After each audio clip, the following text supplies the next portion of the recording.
Тебя мучает слизь, оказывается, от неправильного питания у нас, у большинства людей, 90%, можно так сказать, с утра начинают кашлять. И кашляют не просто так, они могут выхаркать эту слизь. У меня есть секретный ингредиент, который помог мне.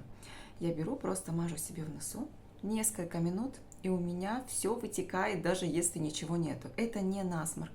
Это у нас бывает у кого-то хронический, а у кого-то от неправильного питания. Если вы вчера что-то съели неправильное, то сегодня с утра у вас, возможно, будет слизь с утра. Поэтому рекомендую такой корень. Он у нас волшебник, не только от этого.